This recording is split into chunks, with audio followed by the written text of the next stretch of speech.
नमस्कार, स्वागत है बिहार समाचार में। आइए देखते हैं बिहार की 10 फटाफट बड़ी खबरों को। 14 दिसंबर तक मुफ्त में अपडेट करा सकते हैं आधार कार्ड।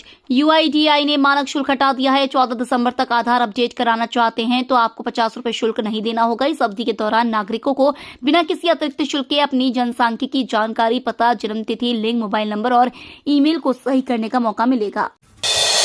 आरक्षण बढ़ाने पर पटना हाईकोर्ट ने नीतीश सरकार से मांगा जवाब। पटना हाईकोर्ट ने आरक्षण में वृद्धि कानून को चुनौती देने वाली याचिका पर सुनवाई करते हुए पटना हाईकोर्ट ने इस पर फिलहाल रोक लगाने से इनकार कर दिया है।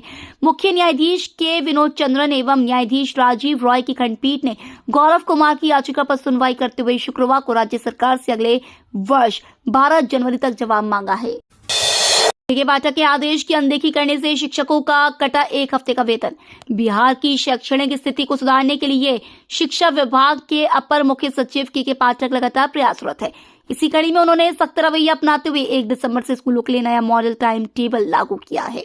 निर्धारित नई समय सारणी के अनुसार सुबह 9 बजे से 3:30 बजे तक स्कूल चलेगा। वहीं शिक्षकों, प्रधान अध्यापकों को शाम 5 बजे तक स्कूल में रहने का निर्देश दिया गया है, लेकिन विद्यालय निर्धारित समय से पहले बंद पाए जाने को DO सुभाष कुमार गुप्ता ने गंभीरता से लेते हुए 4 विद्यालयों के प्रधान अध्यापकों व शिक्षकों से स्पष्टीकरण मांगा है। साथ ही 1 सप्ताह का वेतन काटने का भी आदेश जारी किया गया है।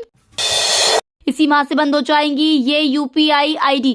भारत सरकार कुछ UPI ID को बंद करने जा रही है। National payment corporation of India यानी NPCI ने गूगल पे, पेटीएम व फोन पे समेत सभी पेमेंट एप्स को UPI ID और नंबर को डीएक्टिवेट करने के लिए कहा है।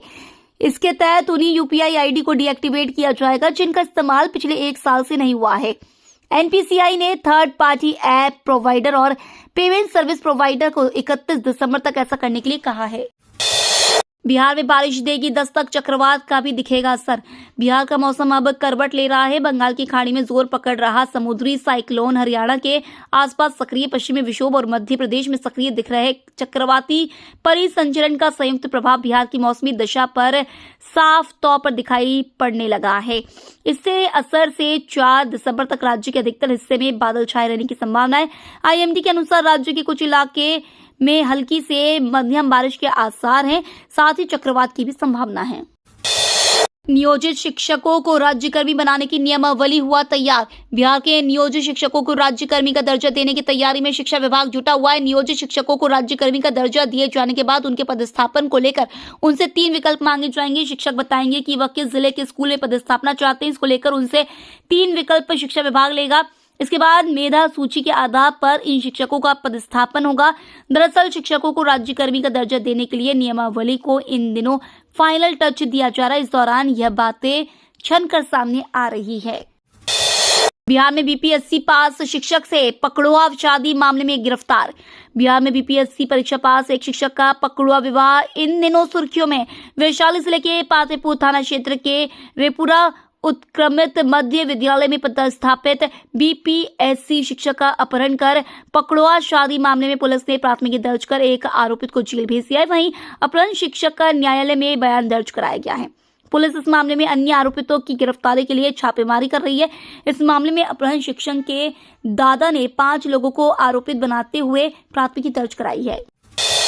शिक्षा मंत्री ने लिया फैसला, बिहार के 40 कॉलेजों की मान्यता रद्द। आर्यभट्ट नॉलेज यूनिवर्सिटी की सुप्रीम बॉडी कोर्ट ने 40 कॉलेजों की मान्यता रद्द करने का निर्णय लिया है। AKU ने गुरुवार को इसकी अधिसूचना जारी कर दी है। जांच में सभी 40 कॉलेज मानक के अनुरूप नहीं मिले हैं। कई कॉलेजों में नामांकन की प्रक्रिया तक प्रारंभ नहीं हुई थी। जांच रिपोर्ट के कई बिंदुओं पर संतोषजनक जवाब और दस्तावेज नहीं होने पर शिक्षा मंत्री प्रोफेसर चंद्रशेखर ने यह फैसला लिया। 12 दिन बाद ही वर्ल्ड कप का बदला पूरा। भारत ने ऑस्ट्रेलिया का गुरूर किया पस्त। इंडिया ने ऑस्ट्रेलिया के खिलाफ 5 मैचों की T20 सीरीज में 3-1 की अजय बढ़त हासिल कर लिए। 1 दिसंबर को रायपुर के शहीद वीर नारायण सिंह इंटरनेशनल स्टेडियम में खेले गए इस सीरीज के चौथे मुकाबले में भारतीय टीम ने ऑस्ट्रेलिया को 20 रनों से पराजित किया।